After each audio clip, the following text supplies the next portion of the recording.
Good morning class. आज की class में हम लोग डिस्कस करेंगे federalism in India. Topic GS2 से रिलेटेड है। हमारे सिलेबस में एक यूनिट मेंशन है issues and challenges pertaining to the federalism और फेडरल स्ट्रक्चर इन इंडिया। उसी से डील करते हुए हम आज के टॉपिक को स्टार्ट करते हैं। फेडरलिज्म इन इंडिया, फेडरेशन क्या होता है, इसका एक बेसिक मीनिंग, इसके डायनामिक्स क्या है, इन सारी चीज़ों पर आज हम डिस्कस करेंगे। तो सबसे पहले हम एक बेसिक डेफिनेशन से स्टार्ट करते हैं कि what we mean by federation. Federation actually है क्या, how it is exercised, how it is practised by different countries. Basically जब हम प्रैक्टिस की बात करेंगे तो हम इंडिया के कॉन्टेक्स्ट में बात करेंगे, because here we are preparing for the civil services. तो कुछ डायनामिक्स हैं, तो firstly I will discuss those dynamics कि हम कैसे डील करेंगे इस टॉपिक से। So firstly understand a basic meaning, a basic meaning we will try to understand। basic meaning आप इसे डेफिनेशन भी कह सकते हैं। In the form of definition we will understand its meaning. उसके बाद हम लोग इसकी कुछ फीचर्स को समझेंगे कि व्हाट आर द फीचर्स, क्या क्या फीचर्स हैं फेडरलिज्म की, एक फेडरेशन कैसे काम करता है, इसकी फीचर्स क्या क्या हैं। ओके, उसके बाद हम लोग यहाँ पे चलेंगे काइंड्स ऑफ, देखेंगे किस तरीके का फेडरलिज्म, काइंड्स ऑफ फेडरलिज्म और फेडरेशन कैसे काम करता है। ठीक है, तो इस पर हम लोग यहाँ पर डिस्कस करेंगे। इसके अलावा एक और डायनामिक्स को हम लोग यहाँ पे ऐड करेंगे और वो है कि how federation is different from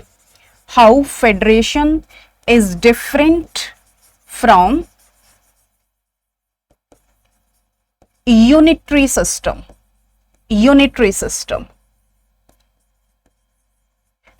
system. Okay, तो ये सारी चीजें जो है हम डिस्कस करेंगे। इसको हम एक सेगमेंट में रख सकते हैं। ये हमारे चैप्टर का एक फर्स्ट डायनेमिक हो सकता है जिसमें हम इसके ये सारे कॉन्सेप्ट्स को डिस्कस करेंगे। एक जो सेकंड एस्पेक्ट है that is very relevant for us, क्योंकि जब हम सिलेबस में जाएंगे तो हम सिलेबस में एक चीज देखेंगे और वो चीज क्या है कि issues and challenges related to federalism is mentioning in our syllabus basically. तो इश्यूज और चैलेंजेस है ना, तो इश्यूज और चैलेंजेस को तो हम तभी समझेंगे जब एक बेसिक अंडरस्टैंडिंग, एक फंडामेंटल, एक कॉन्सेप्चुअल क्लैरिटी हमारे अंदर होगी। तो ये इसका फर्स्ट सेगमेंट है। जब हम इसके सेकंड सेगमेंट में चलेंगे तो हम क्या चीज जो है यहाँ पे डील करेंगे। फर्स्ट हमारा ये हो गया है, तो सेकंड एस्पेक्ट में हम लोग समझेंगे यहाँ पर इवोल्यूशन ऑफ इंडियन फेडरेशन। ये एक बहुत ही बेहतरीन एस्पेक्ट है हमारी अंडरस्टैंडिंग के लिए, evolution of Indian federal structure. Federal structure इसको हम देखेंगे। इसमें भी फिर बहुत सारे एस्पेक्ट्स आ जाते हैं। क्या क्या, सबसे इंपॉर्टेंट यहां पर हम जानेंगे कि व्हाई वी नीड या why India need federation, why India need, या हम इसको ऐसे भी कह सकते हैं why India adopted federal structure. ठीक है, क्या सर्कमस्टेंसेस थे, in which circumstances Indian constitutional framers adopted the federal structure, right. इसके बाद हम लोग चलेंगे कॉन्स्टिट्यूशनल फ्रेमवर्क क्या है। ठीक है, ये एक बहुत इंपॉर्टेंट एस्पेक्ट है। कॉन्स्टिट्यूशनल फ्रेमवर्क क्या है? कॉन्स्टिट्यूशनल फ्रेमवर्क का मतलब होता है कि exactly this is our core topic कि what is the Indian model of federation या federal structure, what is Indian model. तो हम कॉन्स्टिट्यूशनल फ्रेमवर्क में इंडियन मॉडल की बात करेंगे। ठीक है, इंडियन मॉडल ऑफ फेडरेशन। अब आप ये समझेंगे कि क्या फेडरेशन के भी मॉडल्स होते हैं, क्या फेडरेशन भी जो है अलग अलग टाइप का होता है? बिल्कुल होता है। ठीक है, तो फंक्शनिंग बेसिकली ये एक यहाँ पर इंपॉर्टेंट एस्पेक्ट्स जो है वो होता है, राइट। अब इंडियन मॉडल की हमने बात कर ली, उसके बाद हम यहाँ पर चलेंगे कि how federation is practised in India. एक इवोल्यूशन की बात करेंगे जिसमें हम डिफरेंट डिफरेंट फेजेस को जानेंगे, है ना। तो फेजेस ऑफ फेडरेशन जो है हम यहां पर समझेंगे। फेजेस ऑफ फेडरेशन ऑलमोस्ट 4-5 जो है वो फेजेस रहे हैं जिसमें हमने अपने देश में फेडरलिज्म के डिफरेंट डिफरेंट जो है वो फॉर्म को समझा है, जाना है।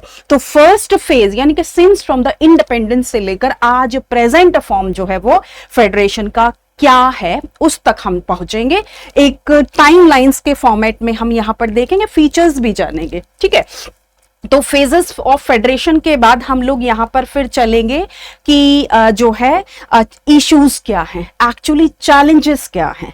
तो वो चैलेंजेस जो है वो हमारे मेंस पर्सपेक्टिव से बहुत इंपॉर्टेंट है। Actually every year UPSC is asking more than 2 questions on the federal structure, है ना। And this is one of the most complex subject topic also in the entire political system और in entire GS2.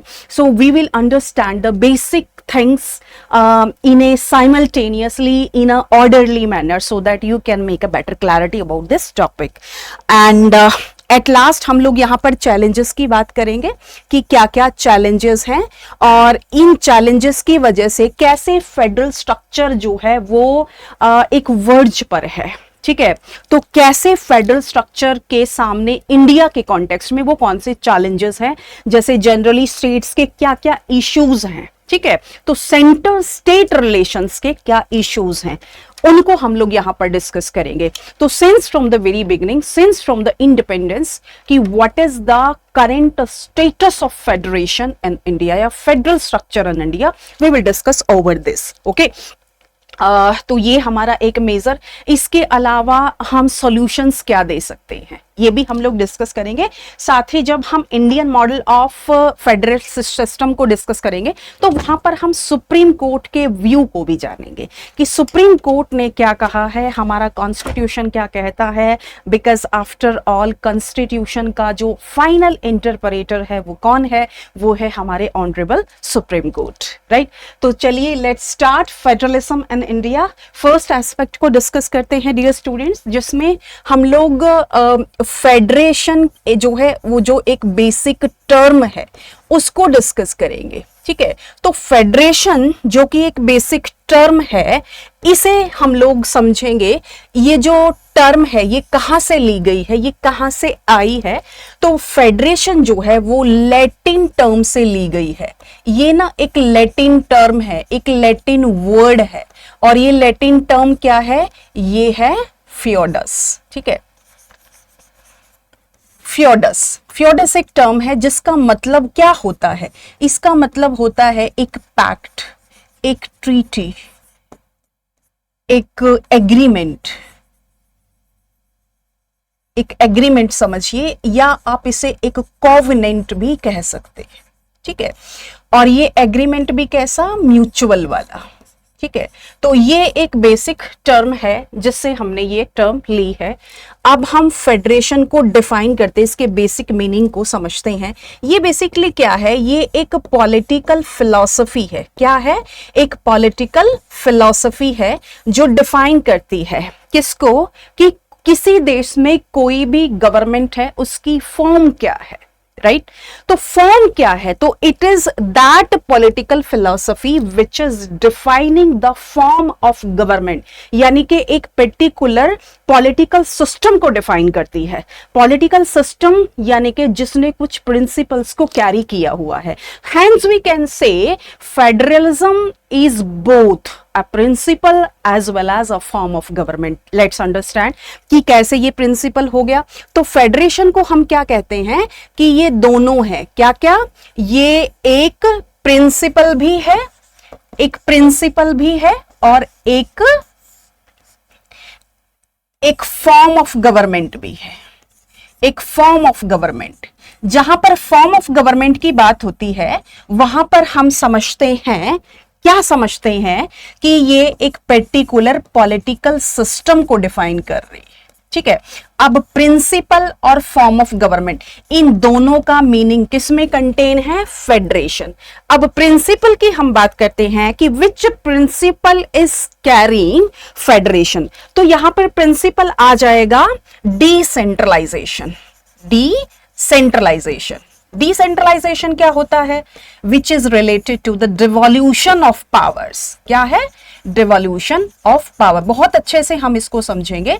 Devolution of power, devolution यानी कि allocation of power, distribution of powers among the form of government, among the tiers of the government, among the regional as well as national governments, right. तो tier कितने हैं, कितने भागों में, कितने tyre में, कितने लेयर्स में, कितनी फॉर्म में जो है वो पावर्स डिवाइडेड है। एक तो होती है एक ही फॉर्म, एक ही गवर्नमेंट है, सारी पावर उसी गवर्नमेंट में होती है, जिसे यूनिटरी सिस्टम कहते हैं। But federation is something very different, है ना।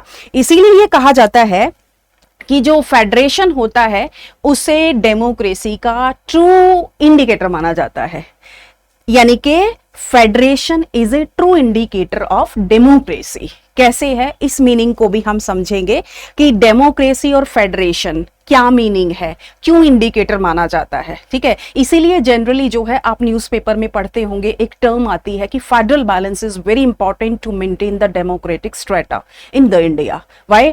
क्योंकि जब फेडरल स्ट्रक्चर या फेडरल बैलेंस डिस्टर्ब होता है, यानी कि स्टेट्स के इश्यूज जो है वो क्रिएट होते हैं सेंटर को लेकर, तो it create imbalance basically, and this imbalance is going towards the centralisation, है ना। तो यहां पर दो प्रिंसिपल काम करते हैं, एक सेंट्रलाइजेशन है, एक डिसेंट्रलाइजेशन है। तो डिसेंट्रलाइजेशन जो है वो एक कोर पॉइंट है फेडरेशन का, जो एक फॉर्म ऑफ गवर्नमेंट को जो है डिफाइन करता है। अब डिसेंट्रलाइजेशन किस पर बात करता है? डिवोल्यूशन ऑफ पावर्स पर, यानी कि शक्ति को बांटने का काम करता है। जिसमें शक्ति कौन बांटता है? एक कॉन्स्टिट्यूशन होता है। तो ये जो बंटवारा होता है ये कैसे होता है? कॉन्स्टिट्यूशनली। ये मैं थोड़ा सा फीचर्स में भी डिफाइन करूंगी। फॉर्म ऑफ गवर्नमेंट का क्या मतलब होता है, तो ये हमें प्रिंसिपल समझ में आ गया। डिसेंट्रलाइजेशन है, डिवोल्यूशन ऑफ पावर्स है, इसे भी हम लोग थोड़ा सा और डिटेल में समझेंगे। अब फॉर्म ऑफ गवर्नमेंट के कॉन्सेप्ट को समझते हैं। फॉर्म ऑफ गवर्नमेंट यानी कि यहां पे क्या है कि यहां पे existence of tyres of government की बात होती है, कि गवर्नमेंट के जो टायर्स हैं वो कितने हैं। तो ये 2 टायर्स भी हो सकते हैं, ये 3 टायर्स भी हो सकते हैं, ठीक है। तो एक ट्रू फेडरेशन की एक बहुत ही इंपॉर्टेंट फीचर होती है the presence of more than 2 tyres, या तो 2 टायर्स हो या 2 टायर्स से ज्यादा हो। तो ये एक इंपॉर्टेंट फीचर्स है। तो एक ऐसी गवर्नमेंट जो पावर को शेयर करती है नेशनल गवर्नमेंट और इसकी रीजनल पावर्स के साथ, यानी कि इसकी रीजनल सब यूनिट्स जो होती हैं, जिसे जो रीजनल सब यूनिट्स होती हैं वो हर एक कंट्री में डिफरेंट नेम से जानी जाती है, ठीक है। तो वो क्या है उसको भी हम थोड़ा सा यहाँ पर जानेंगे।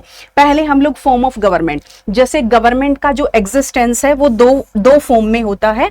एक नेशनल गवर्नमेंट होती है, इसी नेशनल गवर्नमेंट को हम क्या कहते हैं? इसी नेशनल गवर्नमेंट को हम सेंट्रल गवर्नमेंट भी कह देते हैं। और जो सेकंड पोजीशन पे है वो रीजनल गवर्नमेंट हो जाती है, या जो एडमिनिस्ट्रेटिव सब यूनिट्स होती हैं तो रीजनल जो है वो गवर्नमेंट्स होती हैं, ठीक है।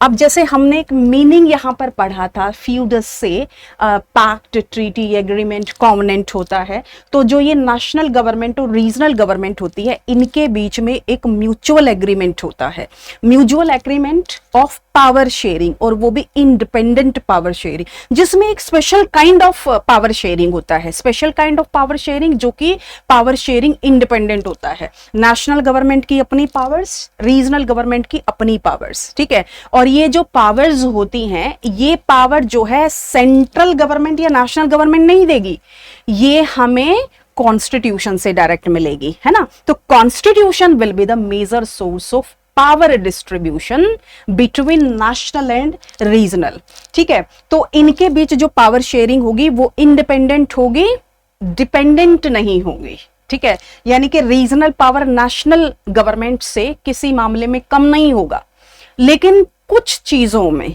जो पावर शेयरिंग है उसमें थोड़ा सा इनइक्वालिटी होती है वो थोड़ा जरूरी भी होता है। तो इस पॉइंट को भी हम यहां पर देखेंगे। तो I hope you understand the basic कि how what type of principle, यानी कि हाउ डिसेंट्रलाइजेशन इज वर्क्स। अब आगे हम लोग ये देखते हैं कि जो फेडरेशन है या फेडरलिज्म का कॉन्सेप्ट है वो कैसे काम करता है। देखो, ये सपोज कि फेडरलिज्म है या फेडरेशन है तो ये कैसे काम करेगा। फेडरलिज्म डिसेंट्रलाइजेशन, जैसे ये कोई जो है कोई सेंट्रल अथॉरिटी है, ठीक है, इसकी कुछ कुछ सब यूनिट्स होती हैं। हर एक देश जो है वो एडमिनिस्ट्रेटिव कन्वीनियंस के बेस पर स्मॉलर यूनिट्स में डिवाइड होता है, ठीक है, ये डिफरेंट डिफरेंट होता है। तो ये हो जाता है एक नेशनल लेवल पर, ठीक है, और ये इसकी कुछ यूनिट्स होती हैं, राइट। तो इनके यहां से पावर्स जो है फिर यहां तक जाती है, ठीक है। तो ये पावर कैसे जाती है, ये पावर ऐसे जाती है, ठीक है, यानी कि ये पावर शेयर कर रहे हैं, इकलौते पावर लेकर नहीं बैठे, ठीक है। अब ये क्या हो जाएंगे, कोई स्टेट्स हो जाएगा, कोई प्रोविंस हो जाएगा, कोई जो है यहां पर कैंटोन्स हो जाएगा। अब यहां पे जो डिसेंट्रलाइजेशन का कॉन्सेप्ट है, डिसेंट्रलाइजेशन कैसे होगा इसको समझ लीजिए कि यहां पे दो लेवल पर गवर्नमेंट है, टीयर 1, टीयर 2, ठीक है। कहीं कहीं पर आपको टीयर 3 भी देखने को मिलेगा, जैसे इंडिया के कॉन्टेक्स्ट में हम बात करते हैं। तो जो ये नेशनल और रीजनल का जो डिस्ट्रीब्यूशन है ये अलग अलग देशों में अलग अलग होता है। जैसे मैं इंडिया और यूएस की बात करूं, इंडिया और यूएस की अगर हम बात करें तो यहां पर जो रीजनल यूनिट्स होती हैं उनको क्या कहते हैं, स्टेट्स कहते हैं। कनाडा की मैं बात करूं तो कनाडा में क्या कहते हैं, प्रोविंसेस कहते हैं, ठीक है। और अगर मैं बात करूं स्विट्जरलैंड की तो स्विट्जरलैंड में इसको क्या कहते हैं, कैंटोन्स कहते हैं, ठीक है, कैंटोन्स। तो ये डिफरेंट डिफरेंट नेम्स हैं जहां पर फेडरेशन के डिपार्टमेंट होते हैं, ये जो फेडरल फॉर्म ऑफ गवर्नमेंट होती है। बहुत सारे एग्जाम्पल हैं हम इस देश में जहां पर फेडरेशन फॉर्म ऑफ गवर्नमेंट जो है वो अडॉप्ट की गई है। जैसे यूएस को एक ट्रू फेडरेशन माना जाता है, यूएस है, अर्जेंटीना है, ब्राजील है, साउथ अफ्रीका है, वेनेजुएला है, इथियोपिया है। तो बहुत सारे ऐसे एग्जाम्पल्स हैं जो कि फेडरल फॉर्म ऑफ गवर्नमेंट में एक्सरसाइज कर रहे हैं अपनी पावर्स को, यानी कि उन्होंने अपनी पावर्स को अपने से जो सब डिविजनल या जो सब यूनिट्स हैं उनके साथ भी डिवाइड किया हुआ है, ठीक है। तो कॉन्सेंट्रेशन ऑफ एंटायर पावर्स एक सिंगल बॉडी में नहीं है, यहां पे पावर जो है ऐसे फ्लो हो रही है, बह रही है, और ये पावर डिस्ट्रीब्यूशन ही, ये पावर शेयरिंग ही ट्रू डेमोक्रेसी को एस्टैब्लिश करता है, ठीक है। इसीलिए इसको इंडिकेटर माना जाता है। अब ये कॉन्सेप्ट हमने समझ लिया कि इन्होंने शेयर कर ली, पावर शेयर कर ली अपनी सब यूनिट्स। अब जो ये पावर आएगी तो ये पावर आएगी कहां से, कि कोई कॉन्स्टिट्यूशन होगा। कॉन्स्टिट्यूशन क्या होता है ये हमें पता है, it is the fundamental law of the land, ठीक है, जो कि पावर का क्या होता है, it is the major source of power, ठीक है। तो पावर जो है यानी कि अथॉरिटी, देखो पावर टर्म और अथॉरिटी में डिफरेंस होता है, ठीक है।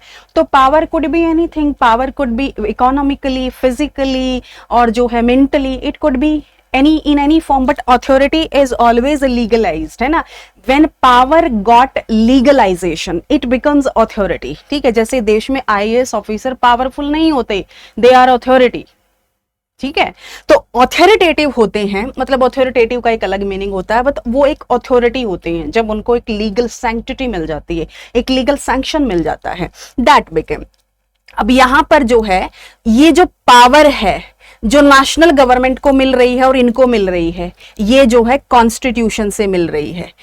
इनकी पावर और इनकी पावर अलग अलग है, ठीक है। हो सकता है कि नेशनल गवर्नमेंट को ज्यादा पावर हो, बिल्कुल होती है नेशनल गवर्नमेंट को, क्योंकि इनको कंसोलिडेट भी तो करना है, क्योंकि देखो ये स्मॉलर यूनिट्स होती है ना, तो ये इनको अपनी डिफेंस भी करनी है, ठीक है, फॉरेन अफेयर्स को भी, सिक्योरिटी को भी, करेंसी को भी। तो कुछ ऐसी चीजें होती हैं जो इनको डील करनी होती है। तो इन सबको अगर ये अलग अलग से ये चीजें डील करेंगे तो फिर तो वो इंडिपेंडेंट यूनिट्स की तरह काम करेंगे। तो how it we can call as a federation centralisation. तो नेशनल गवर्नमेंट होती है जो इन सब के ऊपर होती है, ठीक है। अब ये इसका पार्ट होती हैं। जब फेडरेशन का पार्ट कोई बन जाता है तो उसको कोई राइट नहीं होता है सेसीड करने का। They can not get away from the federal system, ठीक है। तो एक ये पॉइंट हमारा यहाँ पे डिस्कस हो गया है। अगला पॉइंट हम यहाँ पे डिस्कस करते हैं, फीचर्स के बारे में हम लोग एक बार पॉइंट डिस्कस कर लेते हैं। फीचर्स क्या हैं? तो फीचर्स में हम लोग यहाँ पे बहुत ही जेन्युइन सी चीज़ें देखेंगे। फीचर्स क्या हैं फेडरेशन की या फेडरलिज्म की? फीचर्स क्या हैं? तो इसमें सबसे पहला पॉइंट आएगा सुप्रीमेसी ऑफ कॉन्स्टिट्यूशन, ठीक है। क्या रहेगा यहाँ पे? सुप्रीमेसी। यहाँ पे कोई इंस्टीट्यूशन नहीं रहेगा सुप्रीमेसी पे, तो सुप्रीमेसी ऑफ कॉन्स्टिट्यूशन, क्योंकि कॉन्स्टिट्यूशन ही यहाँ पे क्या होता है? Major source of power.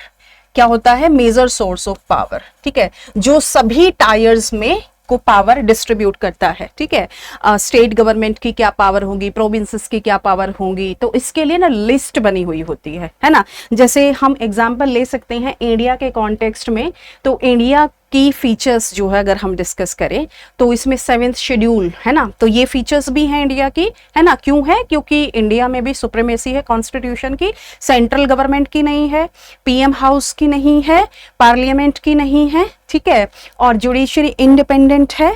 तो झगड़े जो है वो सेंटर स्टेट के कौन डील करता है ना। ऐसा नहीं है कि स्टेट के झगड़े सेंटर डील कर रहा है, नो, दोनों के झगड़े कौन डील कर रहा है? एक इंटीग्रेटेड जुडिशरी है जो हाई कोर्ट, सुप्रीम कोर्ट है ना। तो इस तरीके से तो ये मेजर सोर्स ऑफ पावर है। एक सेकेंड एस्पेक्ट है यहाँ पर presence of more than 2 tyre, presence of 2 tyres, ठीक है, या 2 लेयर्स आप कह सकते हैं, और मोर, ठीक है।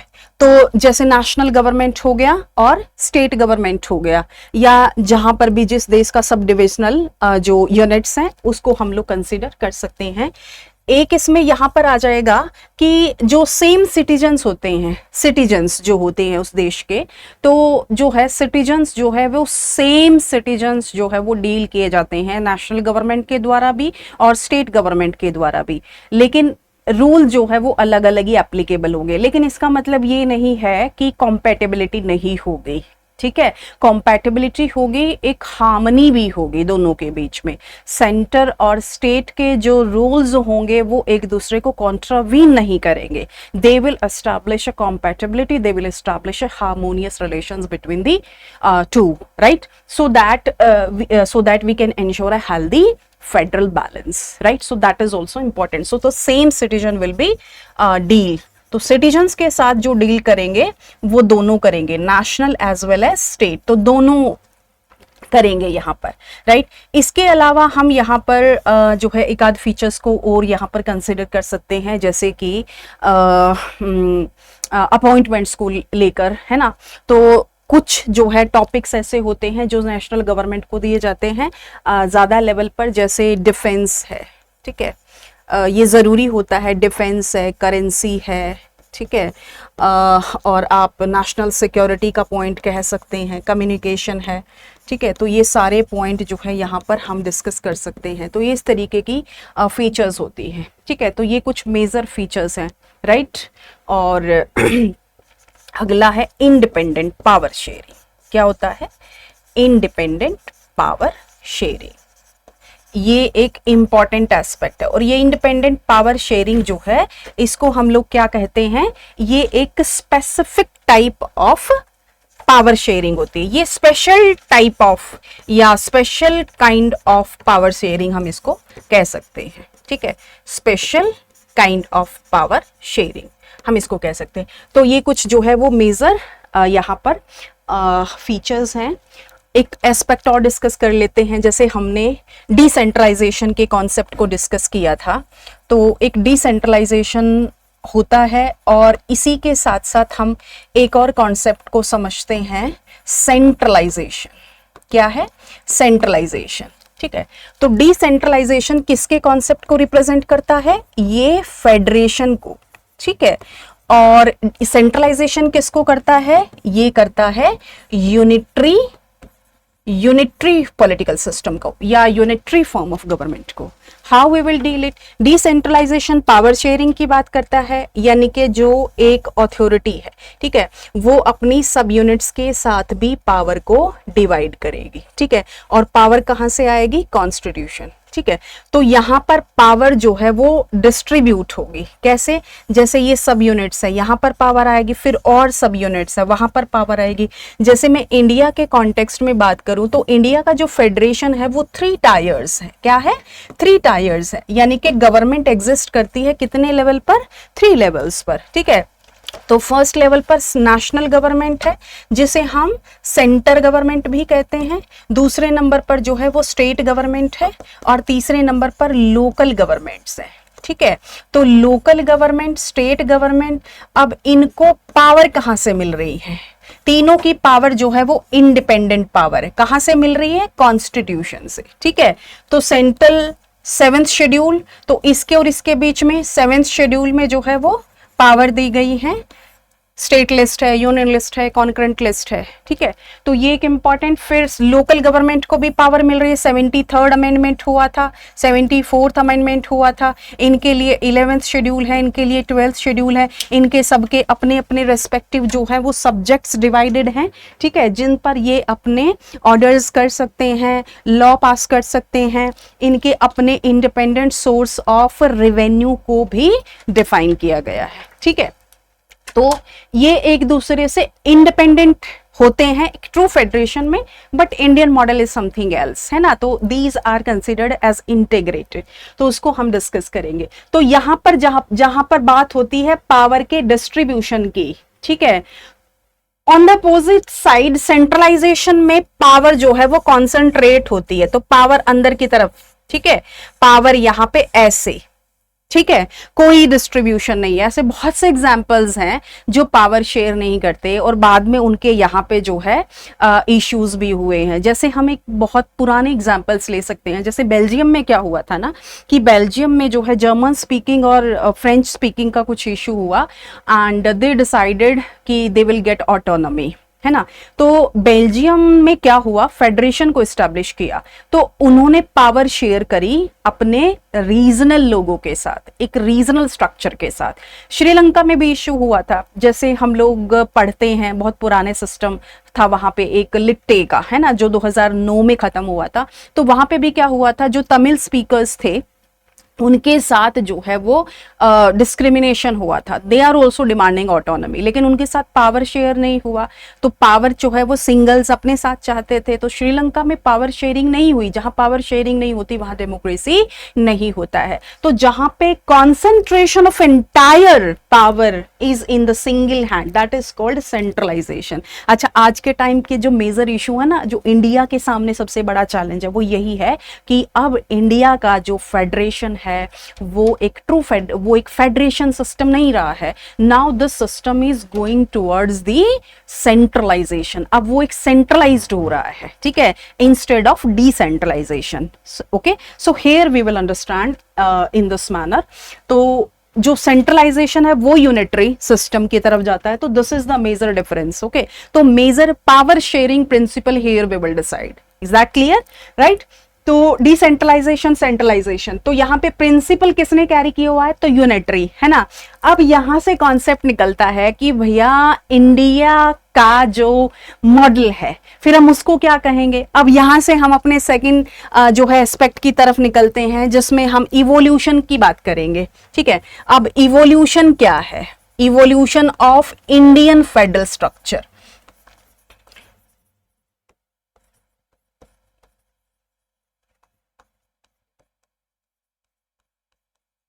इंडियन फेडरल स्ट्रक्चर, ठीक है। तो इंडिया का जो मॉडल है वो यूनिक मॉडल है। अब ये यूनिक मॉडल क्योंकि various political philosophers in India used to say कि India is a quasi federal, India is a semi-federal because it is containing the features of both types of, because India is containing federation features as well as unitary features, ठीक है। तो इसीलिए इसको क्या कहा गया, इसको कहा गया जो है सेमी क्वासी फेडरेशन, ठीक है। तो क्वासी फेडरेशन की हम बात करते हैं, हम सेमी फेडरेशन की बात करते हैं।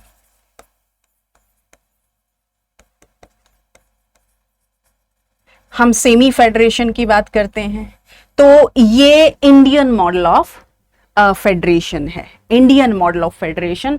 अब आपने सुना होगा बहुत सारी भी टर्म्स, हम cooperative federalism word term use करते हैं, हम कॉम्पिटिटिव फेडरलिज्म टर्म यूज करते हैं, हम इसिमेट्रिकल फेडरलिज्म जो है वो टर्म यूज करते हैं। तो ये सारी चीजें क्या हैं? तो ये क्या सारी चीजें इंडियन के फेडरेशन में हैं? यस, सारी चीजें। इसीलिए इंडिया का पार्लियामेंट्री सिस्टम भी यूनिक है, इंडिया का कॉन्स्टिट्यूशन ही यूनिक है ना, जिसने पूरी दुनिया के इंपॉर्टेंट फीचर्स को कैरी किया हुआ है। हम अपने आप में बहुत यूनिक है ना। 150 करोड़ लोग, ठीक है, जिसमें पता नहीं कितनी लैंग्वेजेस हैं, कितने फेथ हैं, कितनी डाइवर्सिटी है, कितनी रेसेस हैं, कितनी एथनिसिटी है। ये सारी चीजें इंडिया समाये हुए हैं, और देखो फिर भी एक सक्सेसफुली इलेक्शन को कंडक्ट करा लेते हैं। तो इसके पीछे कोई ना कोई तो पावर है ना, कोई ना कोई तो शक्ति है जो काम कर रही है, ठीक है। तो इस चीज को हम फेडरेशन के कॉन्टेक्स्ट में समझते हैं, ठीक है। तो फेडरेशन का जो मॉडल डेवलप हुआ, तो इस मॉडल को हम लोग कैसे समझेंगे? तो सबसे पहले हम यहाँ पर एक छोटा सा पॉइंट डिस्कस करेंगे जब हम इंडियन फेडरेशन की बात करते हैं कि why do we need federation, हमें क्यों जरूरत पड़ी थी। अच्छा देखो, जब हमें इंडिपेंडेंस मिली, व्हेन वी गॉट इंडिपेंडेंस, तो you know कि historically India faced a lot of challenges, especially in terms of integration, है ना। A lot of mass massacre atrocities took place when India was divided into 2 subunits, है ना। तो जब पाकिस्तान बना था, तो हिस्टोरिकली हमने उस टाइम पे रिलीजन के नाम पर, लैंग्वेज के नाम पर हमारा देश बटा हुआ था। India was divided into more than 562 princely states. तो उस टाइम पे हमें जो है इंडिया को इंटीग्रेट करना था, तो हमें ज़रूरत क्यों पड़ी? तो इस कॉन्सेप्ट को हम समझते हैं एक बार कि why we do need federalism, क्यों जरूरत पड़ी। अब फेडरलिज्म में क्या होता है? फेडरलिज्म में ये होता है कि पावर शेयरिंग होती है, जिसमें 2 लेवल पर जो है वो गवर्नमेंट होती है, ठीक है। तो सबसे इंपॉर्टेंट यहाँ पर रहेगा हिस्टोरिकल लीगेसी, ठीक है। तो एक कॉन्सेप्ट यहाँ पर हम लोग डिस्कस करते हैं, हिस्टोरिकल लीगेसी। अब हिस्टोरिकल जो लीगेसी थी, इसके कॉन्सेप्ट को समझिए आप। हिस्टोरिकल लीगेसी का जो मेजर कॉज ऑफ कंसर्न था वो क्या था? वो था नेशनल इंटीग्रेशन, ठीक है, नेशनल इंटीग्रेशन। क्योंकि नेशनल इंटीग्रेशन के साथ साथ जो है अब हम ब्रिटिशर्स के जो है वो अंडर डोमिनेशंस रहे हैं। तो ब्रिटिशर्स के अंडर डोमिनेशन रहते रहते जो है क्योंकि उस टाइम पे सेंट्रलाइजेशन भी था, ठीक है, तो इंडियंस को कोई राइट्स नहीं थे। तो सबसे पहले तो हमने जो एक कॉलोनियल कैरेक्टर है उसको भी दूर करना था, है ना। तो यहाँ पे एक डेमोक्रेसी को भी स्टैब्लिश करना था। दैट्स वाई जो है उसके अपोजिट हमें कुछ ऐसा पॉलिटिकल सिस्टम को अडॉप्ट करना था जिसमें सबका साथ सबका विकास हो, है ना, जिसमें everybody's voice could be raised, है ना, जो हर कोई क्वेश्चन कर सके, हर किसी को सुना जा सके। एक ऐसा डेमोक्रेटिक स्ट्रक्चर जो है स्टैब्लिश करना था, ठीक है। तो हिस्टोरिकल लीगेसी में नेशनल इंटीग्रेशन ऑन प्रायोरिटी और to destroy the colonial character, क्योंकि उसमें सेंट्रलाइजेशन था। क्योंकि अब आपको पता है कि वहां पर भी देखो सब्जेक्ट्स को डिवाइड किया गया था, ड्यूअल सिस्टम था, डायआर्की था। तो ये सारी चीजें क्या थी? ये सेंट्रलाइजेशन था। क्या कभी किसी इंडियंस को कोई पावर दी ब्रिटिशर्स के टाइम पे? नहीं दी गई। तो उसके अपोजिट हमें काम करना था, है ना। तो यहाँ पर जो है एक ट्रू डेमोक्रेसी को इस्टेब्लिश करने के लिए एक जो है सेकंड जो हमारा एस्पेक्ट था वो था इकोनॉमिक इंटीग्रेशन, है ना। इकोनॉमिक इंटीग्रेशन भी हमें करना था। इकोनॉमिक इंटीग्रेशन का मतलब क्या है? देखो, प्लानिंग कमीशन को इस्टेब्लिश किया गया। इकोनॉमिक इंटीग्रेशन यानी कि देश को जो है वो हमें एक डेवलपमेंट की तरफ लेके जाना था, एक equitable development of all regions. ये एक मेजर जो है हमारी प्रायोरिटी थी। इसके लिए हमें किस चीज़ की ज़रूरत थी? फेडरेशन की ज़रूरत थी, जिसमें एक स्ट्रॉन्ग सेंटर गवर्नमेंट हो और कुछ कम पावरफुल जो है वो रीजनल पावर्स हो, यानी कि स्टेट गवर्नमेंट्स हो। एक हम यहाँ पर रीजन और ले सकते हैं, और ये रीजन रहता है एडमिनिस्ट्रेटिव एफिशिएंसी। ठीक है, एडमिनिस्ट्रेटिव एफिशिएंसी ये क्यों आई? ये आई हमारी यूनिफॉर्मिटी के लिए, है ना।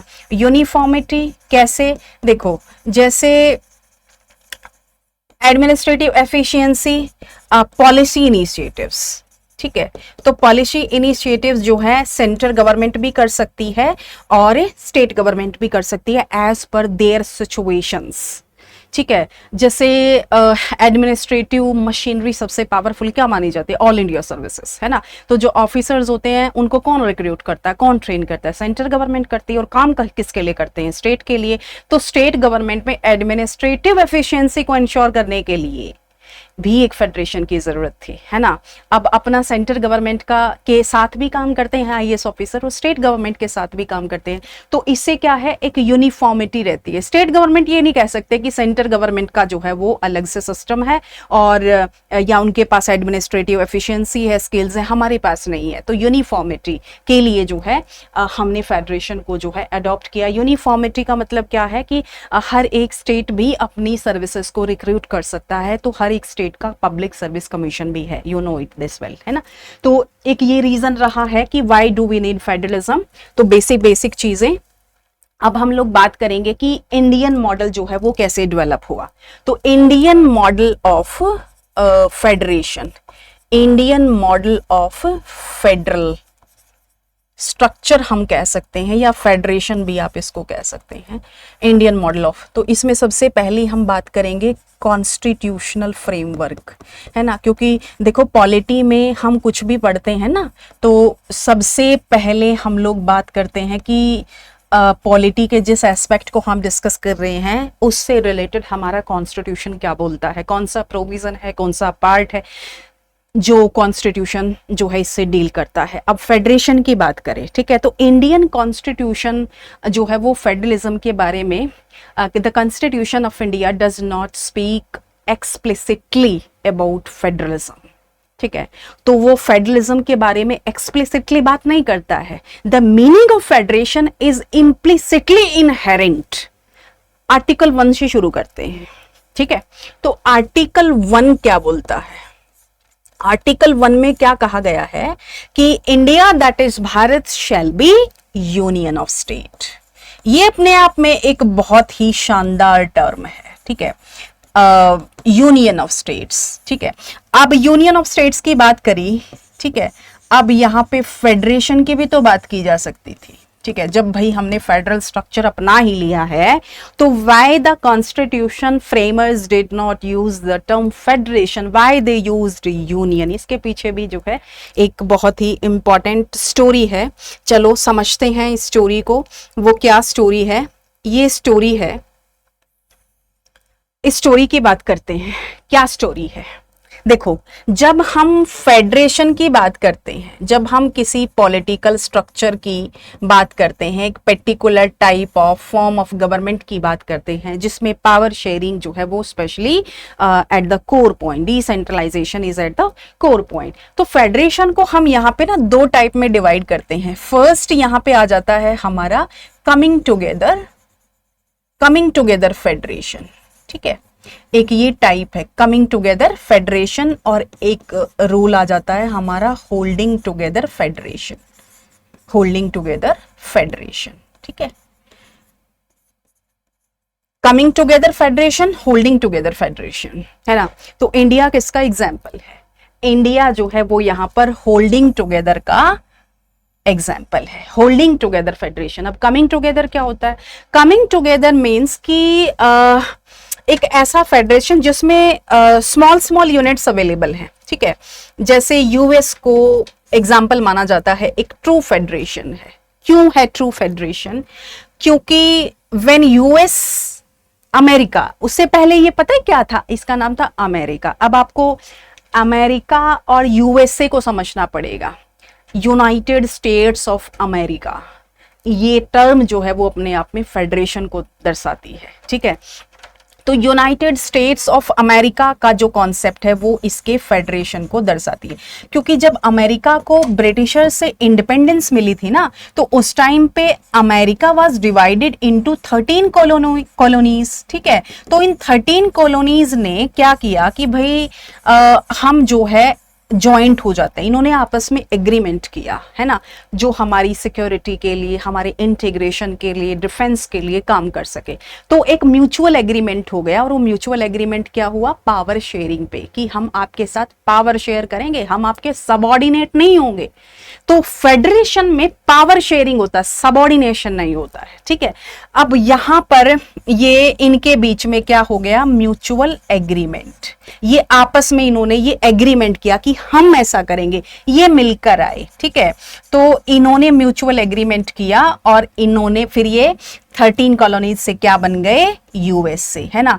तो यूनाइटेड स्टेट्स ऑफ अमेरिका, फिर अमेरिका क्या बन गया, यूएसए। तो यूनाइटेड स्टेट्स ऑफ अमेरिका, यानी कि जो स्टेट्स है वो यूनाइट हुए आपस में, उन्होंने एग्रीमेंट किया, उन्होंने पैक्ट किया, एक कॉन्वेनेंट साइन किया, जिससे यहां पर फेडरेशन का जो है, फिर इनकी अलग पावर है, सेंटर गवर्नमेंट की अलग पावर है। ठीक है, तो इसलिए देखना आप वहां पे federal supreme court, federal government ऐसे होता है, और एक होता है गवर्नमेंट ऑफ वॉशिंगटन, मतलब लाइक दिस, है ना, न्यूयॉर्क एंड ऑल दैट, क्योंकि 50 स्टेट्स, अब आज तो 50 स्टेट्स हैं।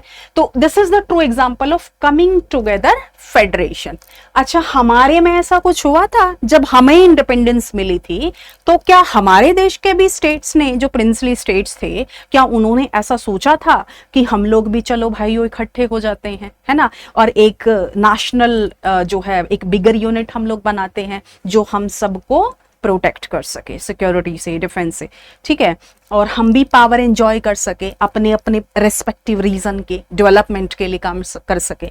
तो इस तरीके का इंडिया में नहीं हुआ था, है ना। India is example of folding together. अच्छा, हम क्या थे, हम ऐसे बटे हुए थे। ठीक है, इंडिया में इतनी जो है वो प्रिंसली स्टेट्स थी। ठीक है, यहां पे प्रिंसली स्टेट्स ने क्या सोचा था कि they were given the options, either join Pakistan और इंडिया। अब कुछ ने पाकिस्तान ज्वाइन कर लिया, कुछ ने इंडिया ज्वाइन कर लिया, कुछ ऐसी थी जिन्होंने कुछ भी ज्वाइन नहीं किया, है ना। उन्होंने क्या सोचा कि हम अपना इंडिपेंडेंट रहते हैं। ठीक है, अब इंडिपेंडेंट रहते तो ऐसी सिचुएशंस में देखो, इसमें से बहुत सी ऐसी प्रिंसली स्टेट्स थी जो नहीं आना चाहती थी। अब इनको ना यूनाइट किया गया, इनको पकड़ के लाया गया, ये भाग रहे थे इधर उधर। ठीक है, तो ये एक बहुत ही अगर बहुत इजी वर्ड में अगर हमें समझना है कि जैसे देखो अनाथ बच्चे होते हैं, है ना, तो यहाँ पे ये अनाथ बच्चे थे, इन्होंने क्या सोचा कि चलो एक पापा ढूंढते हैं, है ना, जो हमारी प्रोटेक्शन करेंगे, हमारा शिक्षा का सब इंतजाम करेंगे। तो इन्होंने मिलके पापा को ढूंढ लिया कि भैया ऐसे अनाथ तो रह के काम नहीं चलेगा, एक पापा को ढूंढना पड़ेगा, यानी कि एक गार्जियन को ढूंढना पड़ेगा।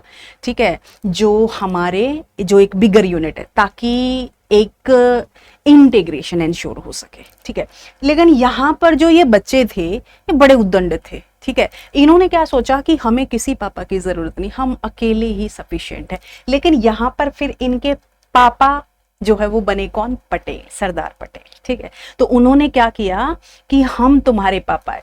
तो यहाँ पर बच्चों ने पापा को ढूंढा, यहाँ पे पापा ने बच्चों को ढूंढा, बच्चे पापा को ढूंढ रहे, यहाँ पे पापा ने बच्चों को ढूंढा। ठीक है, यहाँ पे गार्जियन खुद चल कर आए, भाई ऐसे अनाथ रहना ठीक नहीं है। ठीक है, आपको एक पापा की जरूरत है। ठीक है, तो वो जो पापा को ढूंढना और पापा बच्चों को ढूंढे, तो यही डिफरेंस है कमिंग टुगेदर और होल्डिंग टुगेदर।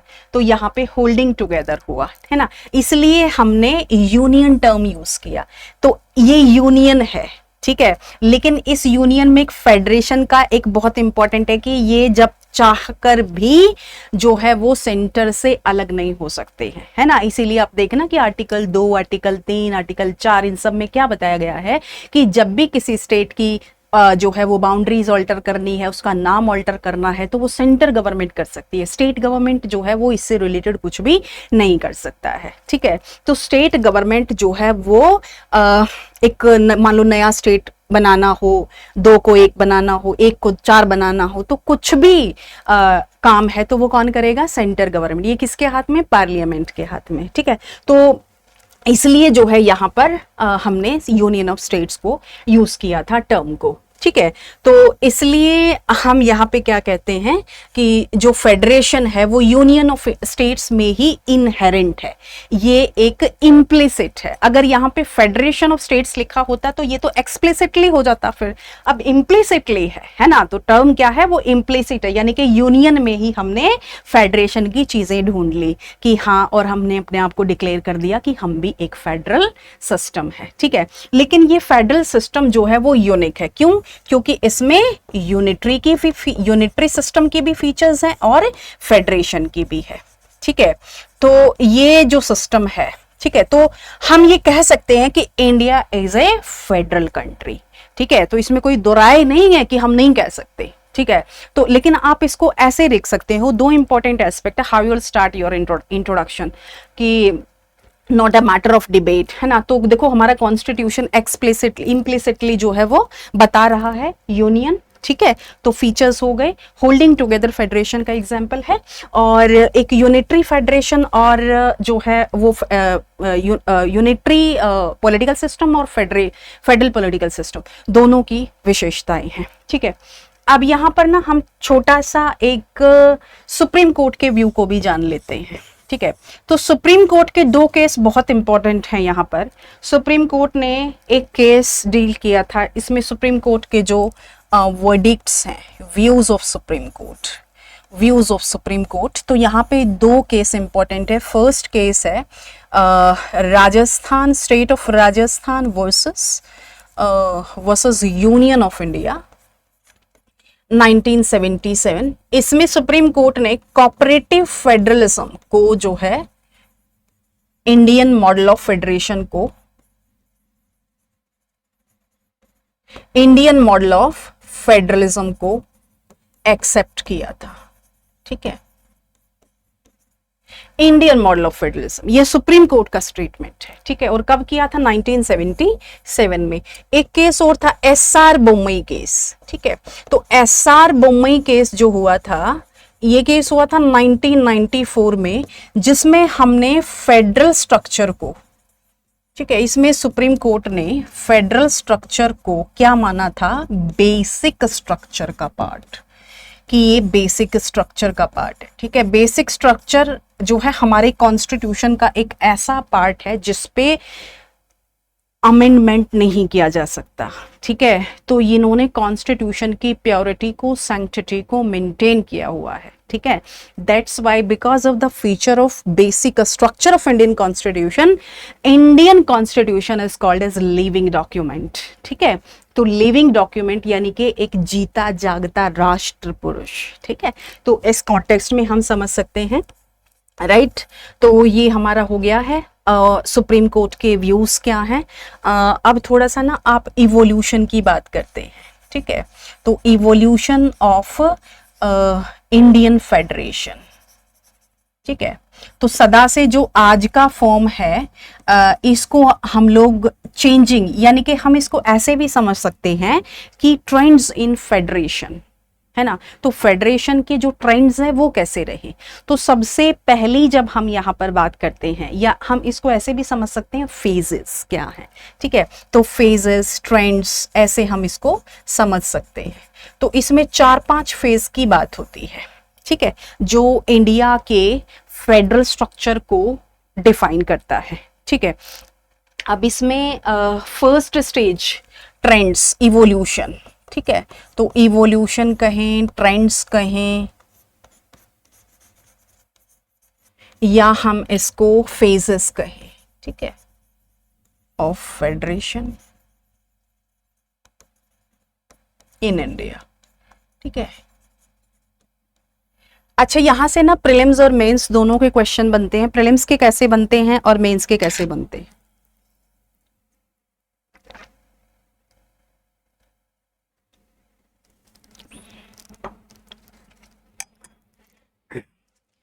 जो प्रीलिम्स का क्वेश्चन है वो भी बहुत डायनामिक होता है। आपसे ये पूछा जाता है कि which are the features of federal structure, which of the following are the features of federal structure, ठीक है, या इनमें से क्या किया जाए जो जिसमें स्टेट के कंट्रीब्यूशन की रिक्वायरमेंट होती है। विदाउट स्टेट सेंटर गवर्नमेंट कुछ नहीं कर सकती है। ठीक है, तो एक ये कॉन्सेप्ट, तो इसके लिए ना हमें सबसे पहले अपने देश के फेडरल जो फीचर्स हमारे कॉन्स्टिट्यूशन में उनको जानना पड़ेगा, और जो यूनिटरी हैं फीचर्स हैं उनको जानना पड़ेगा, फिर हम अच्छे से उन चीज़ों के आंसर्स कर पाएंगे, है ना। तो एक बार हम इवोल्यूशन को समझते हैं। ठीक है, तो इवोल्यूशन जो है वो आर्टिकल 1 से हो चुका है, हमारे कॉन्स्टिट्यूशन ने मुहर लगाई हुई है कि हमारा जो है वो एक पॉलिटिकल सिस्टम है, दैट इज फेडरेशन, है ना। तो वो सुप्रीम कोर्ट के ओवरव्यू ये हो चुके हैं ऑलरेडी। अब हम ना इसके एक्सरसाइज की बात करते हैं कि इंडिया में जो फेडरेशन को अडॉप्ट किया था वो एक्सरसाइज कैसे हुआ था। ये एक इंपॉर्टेंट एस्पेक्ट है, थोड़ा सा कॉम्प्लेक्स भी आपको लगेगा, फेडरेशन को कैसे एक्सरसाइज किया। तो इसमें हम फर्स्ट फेज की बात करते हैं। किसकी बात करेंगे? हम फर्स्ट फेज की बात करेंगे, यानी कि ये since from the independence to 90s, है ना। तो इंडिपेंडेंस से लेकर इंडिपेंडेंस टू 1990s, ठीक है, इसमें जो है क्या ट्रेंड्स रहा है ये हम देखेंगे। ठीक है, तो शुरू में जो है नेहरू की गवर्नमेंट आई, जवाहरलाल नेहरू। ठीक है, तो नेहरू गवर्नमेंट जब थी तो उस टाइम पे जो फेडरेशन था वो स्मूथ फेडरेशन था, स्मूथ फेडरेशन था। ठीक है, तो स्मूथ फेडरेशन का मतलब क्या था? इस टाइम पे ना सेंटर स्टेट के जो कॉन्फ्लिक्ट्स ज्यादा नहीं थे। ठीक है, कॉन्फ्लिक्ट्स बिल्कुल भी ज्यादा नहीं थे, स्मूथनेस थी, बहुत ज्यादा प्रॉब्लम्स नहीं थे। States are equally contributing. अब स्टेट्स जो है वो कंट्रीब्यूट क्यों करते हैं? ठीक है, एक टर्म भी आती है कि यहाँ पर ना पॉलिटिकल फेडरलिज्म था, है ना, एक टर्म यूज करते हैं स्मूथ फेडरेशन के लिए, पॉलिटिकल फेडरलिज्म। जब हम पॉलिटिकल फेडरलिज्म की बात करते हैं ना तो यहाँ पे पॉलिटिकल पार्टी की बात आती है। ठीक है, अब पॉलिटिकल पार्टी में भी अब फेडरेशन कब रहेगा? फेडरेशन एक तो आप वन पार्टी सिस्टम की बात करें, वन पार्टी रूल की बात करें, और एक आप कॉलिशन गवर्नमेंट की बात करें, कॉलिशन गवर्नमेंट। ठीक है, तो बताइए फेडरेशन कहाँ होगा? वन पार्टी में फेडरेशन मिलेगा आपको या कॉलिशन गवर्नमेंट में? तो कॉलिशन गवर्नमेंट में मिलेगा। ठीक है, तो स्मूथ इसलिए चला क्योंकि one party, Congress party dominance था। ठीक है, तो उस टाइम पे ये पॉलिटिकल जो फेडरल प्रोसेस इसको हम कहते हैं, पॉलिटिकल जो फेडरेशन होता है यानी कि फेडरल प्रोसेस, ये एक्सरसाइज कैसे हुआ, स्मूथ क्यों चला? क्योंकि एक पार्टी थी। कहाँ पे? सेंटर गवर्नमेंट में भी और स्टेट में भी। कॉन्फ्लिक्ट्स कहाँ आएंगे? जब कॉलिशन गवर्नमेंट होगी या रीजनल पार्टीज इमर्ज होंगे। ठीक है, तो इस कॉन्सेप्ट को समझने के लिए देखो, स्मूथ फेडरलिज्म चला तो नेहरू ने कैसे किया? सबसे इंपॉर्टेंट जो एस्पेक्ट है हमारे देश में फेडरेशन का वो रहा है लिंग्विस्टिक पॉलिसी, लिंग्विस्टिक पॉलिसी। ठीक है, तो लिंग्विस्टिक जो पॉलिसी थी वो एक बहुत ही महत्वपूर्ण थी फेडरलिज्म को एक्सरसाइज करने के लिए। ठीक है, तो लिंग्विस्टिक पॉलिसी यानी कि सिंस फ्रॉम द इंडिपेंडेंस, देखो हमारे देश में सेंटर गवर्नमेंट और स्टेट गवर्नमेंट के बीच जो हार्मनी थी, जो कंपैटिबिलिटी, हम यहाँ पर फेडरेशन की सक्सेस को देखते हैं कि फेडरेशन सक्सेसफुल है, दोनों के बीच एक अच्छी हार्मनी है तो फेडरेशन सक्सेसफुल है। अगर दोनों के बीच कॉन्फ्लिक्ट्स हैं तो फेडरल बैलेंस नहीं है, है ना। और अगर फेडरल इम्बैलेंस है तो it is not a indicator of democracy, right. जब हम बात करते हैं लिंग्विस्टिक पॉलिसी की, अब लिंग्विस्टिक पॉलिसी क्या है? यानी कि लैंग्वेज, है ना। आपको पता है कि India is a multi diverse country, India is a country of a lot of diversity, है ना, but still there is a unity in diversity, है ना। India is having multi linguistic country, multi cultural, multi faiths, multi racist and multi जो है religious country, है ना। तो ऐसी सिचुएशंस में हमें लैंग्वेज जो है ना उसको, उसके लिए स्पेसिफाइड जो है वो पॉलिसी करी। सबसे इम्पोर्टेंट क्या थी कि देखो बहुत सारी लैंग्वेजेस थी, तो कोई एक लैंग्वेज की पॉलिसी को क्या किया गया, डिस्कार्ड किया गया। ठीक है, तो वन लैंग्वेज की जो पॉलिसी थी वो जो है वो डिस्कार्डेड की गई, नहीं फॉलो की गई कि आप हिंदी थोपो या आप इंग्लिश थोपो, ऐसा नहीं किया गया। तो यहाँ पे ऑप्शन दिया गया क्या, सबसे पहले लिंग्विस्टिक पॉलिसी का जो इम्प्लीमेंटेशन स्टेट रीऑर्गेनाइजेशन के लिए, ठीक है, तो हमारे देश में जो स्टेट्स रीऑर्गेनाइजेशंस हुआ था, कमीशंस, डिफरेंट डिफरेंट कमीशन ने, वो इनिशियली किसके बेस पे हुआ था, लैंग्वेज के ही बेस पे तो हुआ था, तो लैंग्वेज ऑन प्रायोरिटी थी। ठीक है, तो लैंग्वेज प्रायोरिटी पे थी, तो स्टेट्स की लैंग्वेज को प्रायोरिटी दी गई। ठीक है, तो यहां पे वन लैंग्वेज हिंदी को जो है वो डिस्कार्ड किया गया है ना।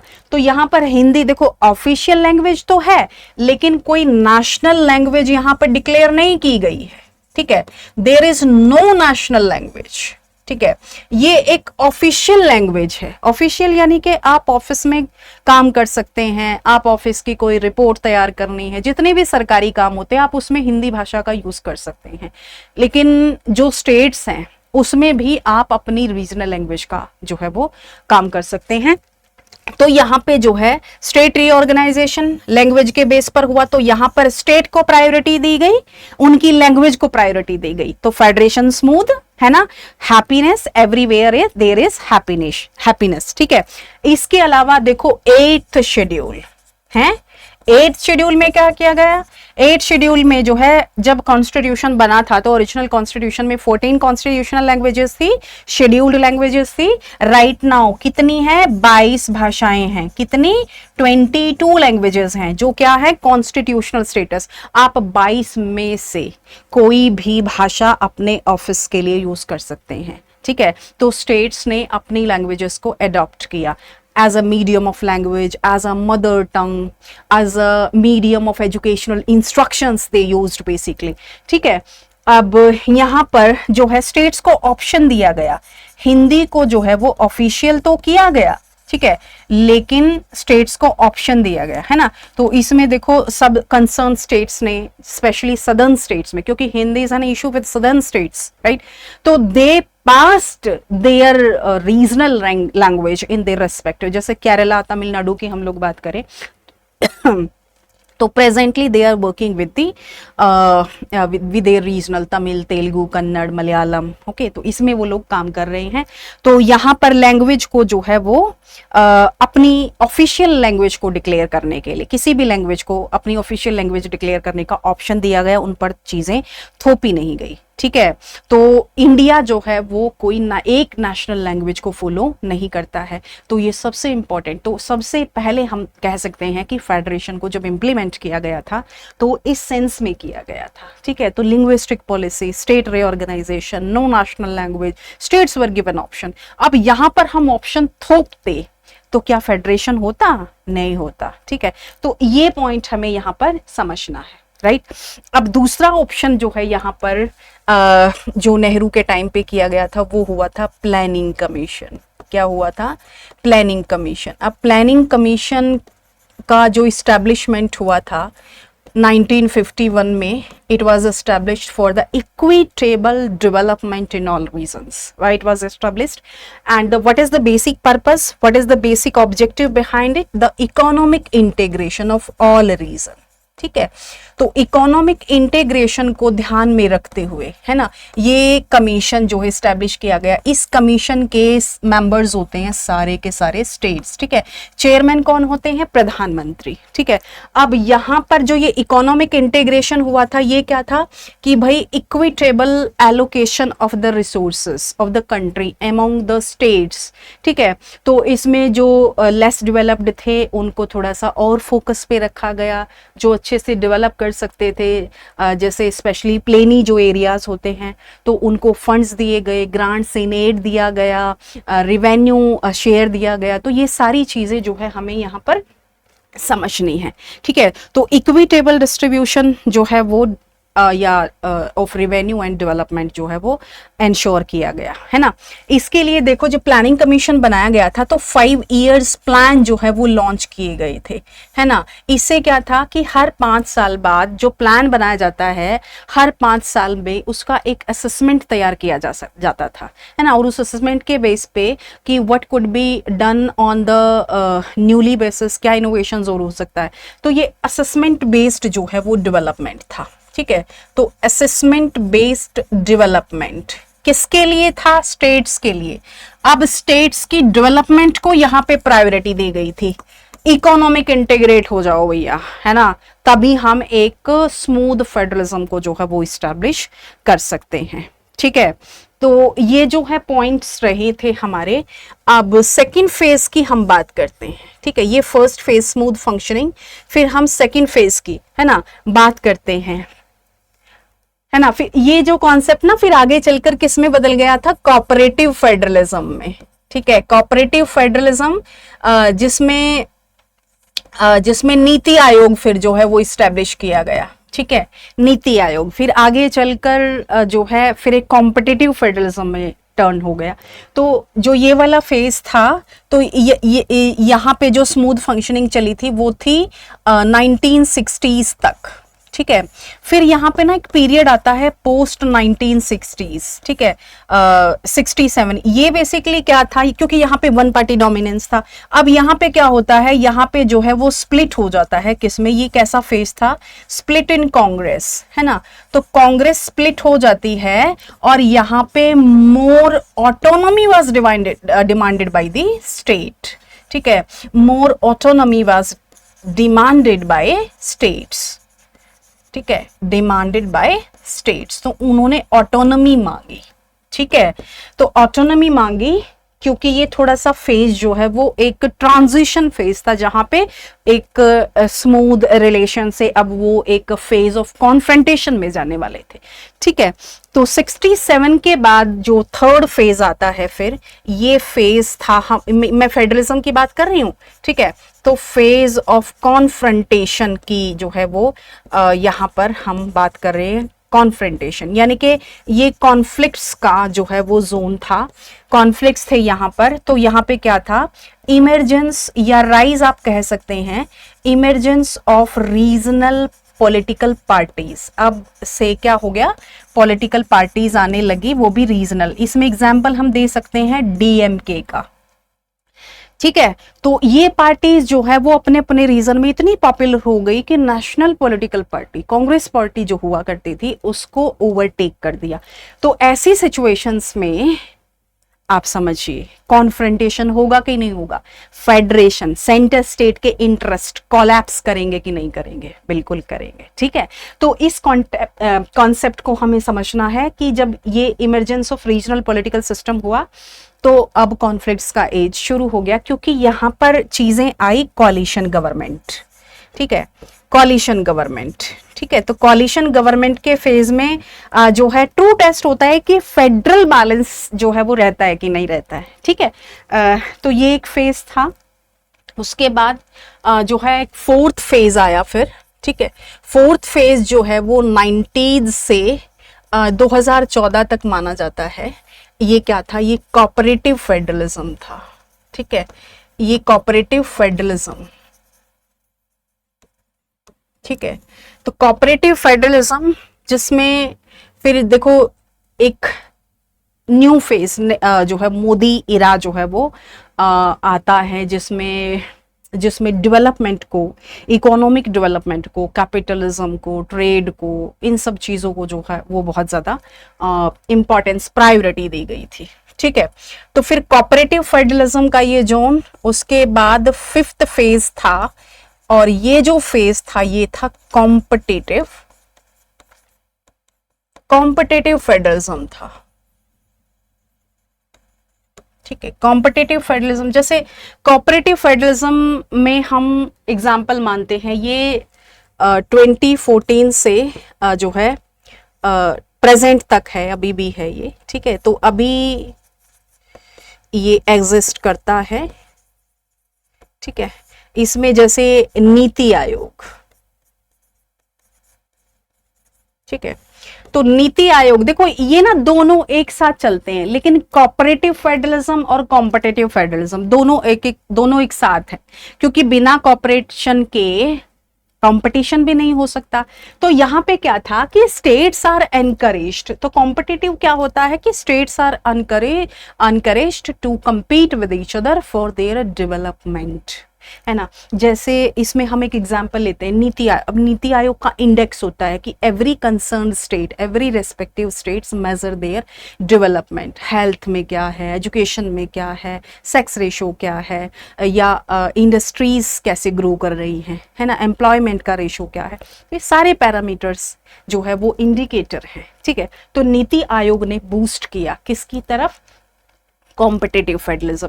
इसके अलावा जैसे कुछ और कॉन्सेप्ट हैं, जैसे आपस में ना स्टेट्स होते हैं, जैसे वाइब्रेंट गुजरात है ना, तो गुजरात को डेवलपमेंट का एक मॉडल माना जाता है, केरला मॉडल ऑफ डेवलपमेंट माना जाता है, या केरला डेवलपमेंट ऑफ एजुकेशन माना जाता है ना। तो इस तरीके से बहुत से ऐसे एग्जाम्पल्स हैं जो बताते हैं, या जैसे ईज ऑफ डूइंग बिजनेस है, ठीक है, ईज ऑफ डूइंग बिजनेस। तो ये इस तरीके के कॉन्सेप्ट आ गए, है ना। तो जब ये कॉन्सेप्ट आए तो इन्होंने क्या किया, इन्होंने काम किया to induce a healthy competition, है ना, एक हेल्दी कंपटीशन को इंड्यूस किया, है ना।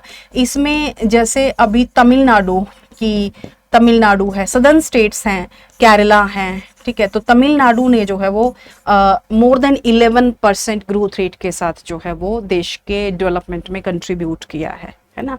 तो इसको एक कंट्रीब्यूशन ना मान के जो है वो एक अलग पैरामीटर माना जाता है, जो कि स्टेट गवर्नमेंट्स ने हमेशा सेंट्रल गवर्नमेंट को एलिज किया है, ठीक है। तो ये पूरा क्राइटेरिया, कोऑपरेटिव फेडरलिज्म का मतलब होता है जहां पर सेंटर स्टेट कोऑपरेशन के बेस्ड पर जो है वो देश को आगे बढ़ाए, पॉलिसी इनिशिएटिव करे, है ना। ये सारी चीजें हैं, ठीक है। अब एक थोड़ा सा हम इश्यूज की बात करते हैं। चैलेंजेस क्या हैं, चैलेंजेस क्या हैं, इश्यूज क्या हैं, है ना।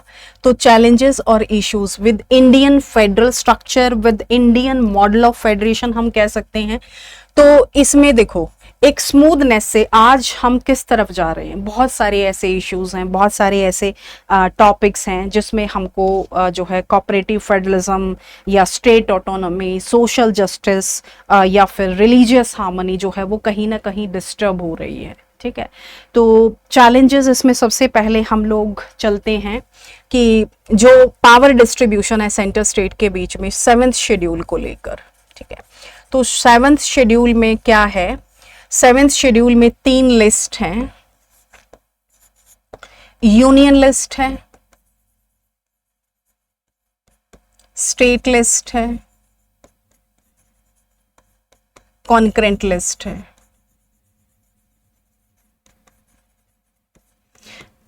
ठीक है। अब दोनों के बीच, सेंटर स्टेट के बीच में कॉन्फ्लिक्ट्स है, यानी कि फेडरल स्ट्रक्चर नहीं है, फेडरल बैलेंस नहीं है, ठीक है, not a federal balance right now, ठीक है। फेडरल बैलेंस जो है बात करता है पावर शेयरिंग की, ठीक है, लेकिन अभी हम पावर शेयरिंग से सेंट्रलाइजेशन ऑफ पावर्स में जा रहे हैं, ये एक मेजर कॉन्सेप्ट है। तो अभी फेडरल बैलेंस जो है वो इम्बैलेंस है, इसी वजह से एक बड़ा चैलेंज है इंडियन फेडरेशन। कई बार ये भी बोला जाता है कि क्या इंडियन फेडरेशन फेल हो चुका है, या ऐसा भी बोला जाता है कि क्या इंडियन मॉडल ऑफ फेडरेशन जो है वो सेंट्रलाइजेशन की तरफ जा रहा है, क्या ट्रेंड्स हैं, ठीक है। तो बहुत सारे ऐसे डिबेट्स आते हैं टीवी पे और पॉडकास्ट्स आते हैं जिसमें आप लोग सुन सकते हैं, ठीक है, कि फेडरल कैसे पॉलिटिकल सिस्टम जो है वो शिफ्ट हो रहा है एक डिसेंट्रलाइजेशन से सेंट्रलाइजेशन की तरफ, ठीक है। अब इसमें क्या है कि जैसे यूनियन लिस्ट है, तो यूनियन लिस्ट के साथ क्या इशू है, ऐसे सब्जेक्ट्स हैं जिस पर यूनियन गवर्नमेंट लॉ बना सकती है, ठीक है। और साथ ही यूनियन गवर्नमेंट के कुछ ऑब्लिगेशंस भी होते हैं स्टेट गवर्नमेंट के लिए। तो अभी बहुत सारे स्टेट गवर्नमेंट्स का ये एलिगेशंस है सेंट्रल गवर्नमेंट पर कि जो यूनियन लिस्ट में ऑब्लिगेशंस है स्टेट्स के लिए, तो उनको गवर्नमेंट यानी कि यूनियन गवर्नमेंट यानी कि सेंटर गवर्नमेंट फुलफिल नहीं कर रही है, ठीक है।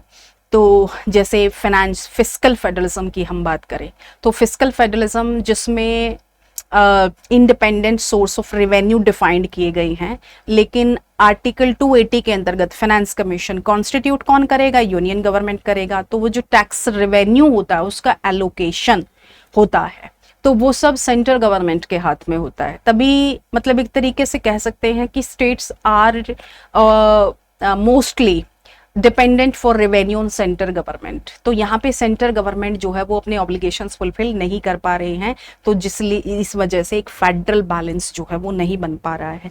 Next point, state list. तो स्टेट लिस्ट में जितने भी टॉपिक्स है तो स्टेट गवर्नमेंट उस पर लॉ बना सकती है, क्योंकि उनकी अपनी लेजिस्लेटिव पावर, अपनी एडमिनिस्ट्रेटिव पावर जो है वहां पर उनकी फाइनेंशियल पावर्स हैं। तो यहाँ पर स्टेट लिस्ट में भी सेंट्रल गवर्नमेंट एनक्रोच कर रही है, दिस इज ऑब्जर्व्ड, ठीक है। स्पेशली जैसे हम एजुकेशन की बात करें, है ना, हम एग्रीकल्चर की बात करें, तो ये कुछ ऐसे टॉपिक्स होते हैं, या लोकल सेल्फ गवर्नमेंट की बात करें, हेल्थ की बात करें, तो ये इश्यूज जो है वो स्टेट गवर्नमेंट पर जो है वो इम्पोज कर रही है सेंट्रल गवर्नमेंट। यानी कि यहाँ पे state government are not feeling autonomy, not feeling independent जो है in the exercise of their respective topics, है ना, या जो उनके सब्जेक्ट्स हैं। तो उनको लगता है कि ठीक है, या फिर देखो लेजिस्लेटिव पावर्स में है, जो लेजिस्लेटिव पावर्स हैं, अब गवर्नर का रोल आता है, उन्होंने कोई लेजिस्लेट वो बनाना चाहते हैं, है ना, कोई लॉ बनाना चाहते हैं, तो लेजिस्लेटिव स्टेट लेजिस्लेटिव असेंबली जब उस बिल को पास करके गवर्नर के पास भेजती है, तो गवर्नर जो है वो उसको पास नहीं करते हैं।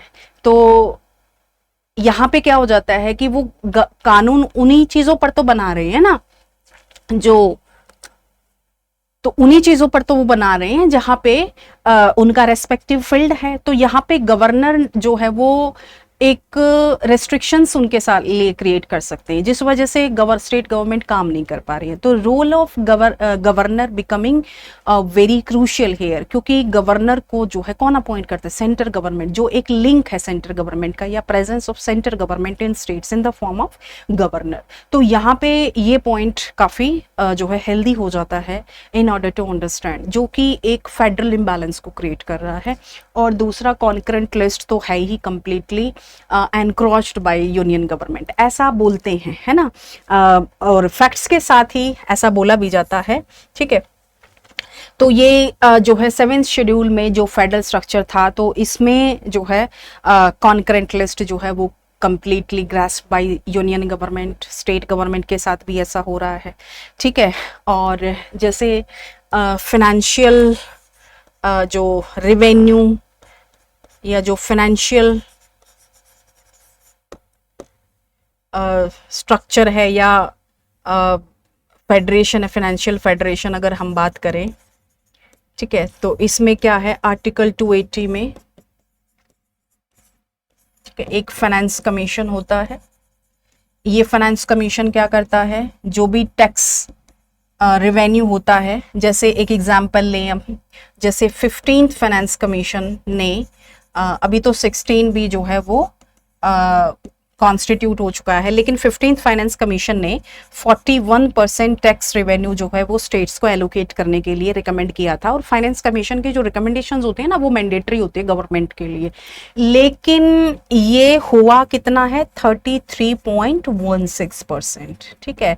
तो अब बहुत सारे स्टेट्स का ये एलिगेशंस है कि उनको ग्रांट्स इन एड। अब इसका मतलब क्या है? जो ये फाइनेंशियल फेडरेशन है, ये क्या हो गया है, ये यहाँ पर एक ऑब्लिगेशन, एक इश्यूज है कि सेंट्रलाइजेशन ऑफ पब्लिक एक्सपेंडिचर, ठीक है, सेंट्रलाइजेशन ऑफ पब्लिक एक्सपेंडिचर। तो जो पब्लिक एक्सपेंडिचर है उसका सेंट्रलाइजेशन हो रहा है। तो स्टेट्स का ये ब्लेम है कि ये 33.16% रिलीज करना, it is a betrayal towards states, कि ये धोखा है स्टेट्स के साथ।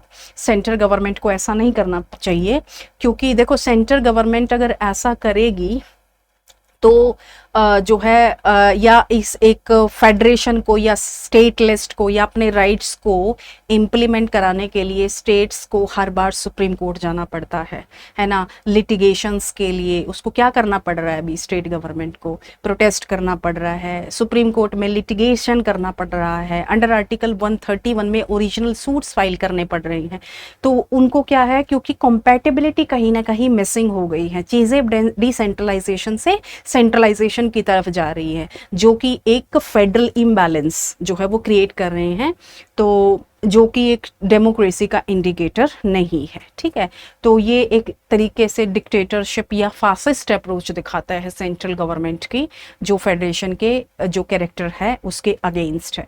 ठीक है, तो ये पॉइंट जो है हमें समझना। इसके अलावा ग्रांट्स इन एड है, जो ग्रांट्स इन एड जो होता है तो वो भी जो है नहीं मिल रहा है।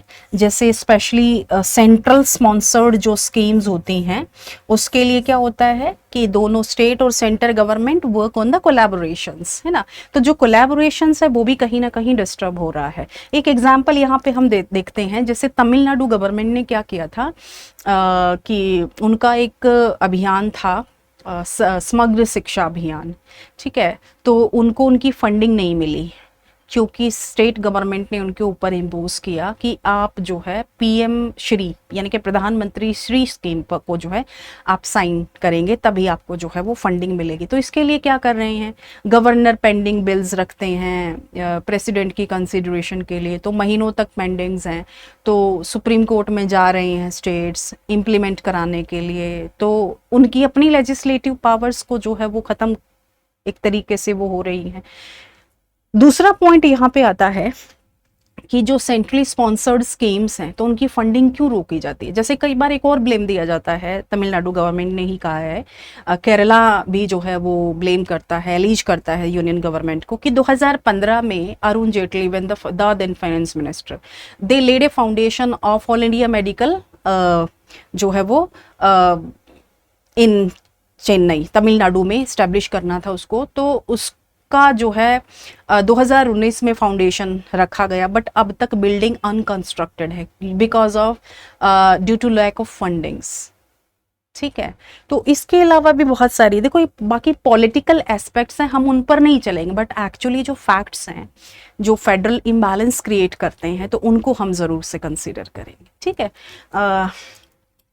एक ये चीज़ें हैं, सेंट्रलाइजेशन ऑफ पब्लिक एक्सपेंडिचर हो रहा है, तो एक स्मूथ जो है वो ज़रूरी है, स्मूथनेस फेडरलिज्म में, क्योंकि फेडरलिज्म जो है वो otherwise it will be encroachment of constitution provisions. ठीक है, जो हमारा कॉन्स्टिट्यूशन है अगर उसका पालन नहीं किया जाएगा तो ये एनक्रोचमेंट कहा जा सकता है ना। तो क्या कॉन्स्टिट्यूशन को ही जो है वो हम डिफेंड नहीं कर पा रही हैं। ठीक है, तो क्या ये डिक्टेटरशिप है, क्या ये फासिस्ट है? तो इस तरीके की चीज़ें कि क्यों जाना पड़ रहा है सुप्रीम कोर्ट बार बार। ठीक है, तो फाइनेंस कमीशंस की रिकमेंडेशंस को फुलफिल नहीं कर रहे हैं, है ना। तो इस तरीके की बहुत सारी या सेंट्रली स्पॉन्सर्ड स्कीम्स हैं, या रोल ऑफ गवर्नर जो है वो एक इम्पॉर्टेंट एस्पेक्ट्स है, रोल ऑफ गवर्नर। ठीक है, तो पेंडिंग बिल्स तो वो लेजिस्लेट नहीं कर पा रहे हैं। ठीक है, जिसमें 11th part of Indian constitution में स्टेट गवर्नमेंट को स्टेट लिस्ट दी गई है कि सेंटर गवर्नमेंट अपने लॉ बना रही है तो स्टेट गवर्नमेंट भी अपने लॉ बना सकती है, वो भी लेजिस्लेट कर सकती है, तो उसकी लेजिस्लेटिव पावर्स दी गई हैं, उसकी एडमिनिस्ट्रेटिव पावर्स दी गई हैं। ठीक है, तो उनको रोका जा रहा है through the office of governor, है ना। तो गवर्नर हमेशा एक इशू रहा है सेंटर स्टेट रिलेशंस। तो देखो time to time centre state relations को डिफाइन करने के लिए या स्मूथ करने के लिए बहुत सारे commissions, Sarkaria commission, पुंची commission, Rajamannar commission, ठीक है, तो इन्होंने बहुत सारे जो है वो रिकमेंडेशंस भी दी गई हैं, स्पेशली जो है यूज़ ऑफ आर्टिकल 356। ठीक है, तो प्रेसिडेंट रूल जो है वो एक इम्पॉर्टेंट टूल हो जाता है स्टेट ऑटोनॉमी को फ्रिंज करने के लिए। ठीक है, तो आई होप कि these are certain important things regarding federalism. तो हमें ये चीज़ें समझने की ज़रूरत है। क्वेश्चंस जो है वो यहाँ से कैसे आते हैं, आपसे पूछा जाएगा कि which of the following are the features of federal structure in India. जैसे ऑफिस ऑफ गवर्नर है, मान लो यूपीएससी आपसे ऐसे भी क्वेश्चन पूछेगा, वो अप्लाइड फॉर्म में आपसे क्वेश्चन पूछ सकता है कि सपोज कि कॉन्स्टिट्यूशन को अमेंडमेंट करना हो, या गवर्नर की पावर्स को घटाना हो, बढ़ाना हो, या उससे रिलेटेड किसी भी एस्पेक्ट को डील करना है, या जीएसटी लगाना है, या फिर प्रेसिडेंट के इलेक्शन को लेकर कोई चेंज करना है कि भाई अब से इलेक्शन ऐसे नहीं ऐसे होगा, तो क्या सेंटर गवर्नमेंट अकेले कर सकती है, यानी कि क्या पार्लियामेंट उसे अकेले कर सकती है, या फिर इसमें स्टेट के कंट्रीब्यूशन को एक्सपेक्ट किया जाता है। यस, तो आपको ऐसे एस्पेक्ट्स को आइडेंटिफाई करना होगा, ठीक है। जैसे फेडरल फीचर्स की हम बात करें तो इंडिया में फेडरल फीचर्स कौन सी हैं, फर्स्ट हम लोग आइडेंटिफाई कर सकते हैं, जैसे सुप्रीमेसी ऑफ कॉन्स्टिट्यूशन है, और जो है सेकंड एस्पेक्ट हम यहाँ 7th शेड्यूल है, ये भी एक इम्पॉर्टेंट फीचर है जिसमें पावर्स डिफाइन की गई, तो फेडरल स्ट्रक्चर है। और एक हम ऑल इंडिया सर्विसेज की बात कर सकते हैं, ठीक है। और इसके अलावा बहुत सारी जैसे ये बेसिक स्ट्रक्चर है, पार्लियामेंट्री सिस्टम है, और इसके अलावा हम लोग जैसे एक इंटीग्रेटेड जुडिशरी है कि भाई स्टेट के जो इशू है वो सेंटर नहीं रिजॉल्व करता, दोनों के कौन करता है, जुडिशरी करता है, ठीक है। ये पॉइंट्स जो है हम यहाँ पे डिस्कस कर सकते हैं। फाइनेंशियल ऑटोनॉमी है स्टेट्स को, देखो इन थ्योरी इन प्रिंसिपल्स जो हैं there are a lot of things, but actually on ground level what we are facing, so what exactly the challenges है ना, तो रोल ऑफ गवर्नर है, financial autonomy is on the verge और on a challenge. तो इस तरीके से हम चीज़ें जो है वो हमेशा वो न्यूज़पेपर में आती रहती हैं, तो आप इस तरीके से चीज़ों को समझ सकते हैं, ठीक है। तो फेडरल स्ट्रक्चर है, जैसे प्रेसिडेंट का इलेक्शन होता है तो स्टेट गवर्नमेंट भी पार्टिसिपेट करती है, क्योंकि बाई कैमरल लेजिस्लेचर है, एक लोकसभा एक राज्यसभा है, तो लोकसभा तो डायरेक्टली सेंट्रल गवर्नमेंट की है ही, है ना। साथ ही राज्यसभा क्या है, representative body of the states, है ना। तो लोकसभा राज्यसभा के जो है वो राज्यसभा के बिना कुछ हो नहीं सकता, ठीक है। तो कोई भी बिल है ऑर्डिनरी तो वो स्टेट गवर्नमेंट राज्यसभा से होकर जाएगा, इसका मतलब स्टेट्स का भी वहाँ पे रोल है। तो एक true federation, by cameral legislature is also a important feature of A true federation in India, ठीक है। कुछ यूनिटरी फीचर्स भी हैं, जैसे रोल ऑफ जैसे ऑफिस ऑफ गवर्नर है, ऑल इंडिया सर्विसेज है, और जो सिंगल सिटीजनशिप है ना, ये भी ज़रूरी है। और कुछ ऐसे इंपॉर्टेंट एस्पेक्ट्स हैं जैसे फॉरेन अफेयर्स हैं, डिफेंस है, करेंसी है, कम्युनिकेशन, बैंकिंग, तो ये कुछ ऐसे सब्जेक्ट्स हैं जो केवल स्पेस टेक्नोलॉजी है जो केवल और केवल सेंटर गवर्नमेंट जो है वो डिसाइड करेगी, पॉलिसी बनाना हो, लॉ बनाना हो, तो यहाँ पे स्टेट गवर्नमेंट कुछ नहीं कर सकती। बट जो स्टेट गवर्नमेंट कर सकती है, जो उसके स्टेट लिस्ट में सब्जेक्ट एटलीस्ट वही नहीं करने दिया जा रहा है, ठीक है। तो एक सेंट्रलाइजेशन की तरफ अभी जो है हमारा झुकाव देखने को मिल रहा है कि सेंट्रलाइजेशन ऑफ पब्लिक एक्सपेंडिचर जो है वो यहाँ पे हो रहा है, ठीक है। I hope you are able to understand this topic. Thank you so much, take care, bye bye, thank you.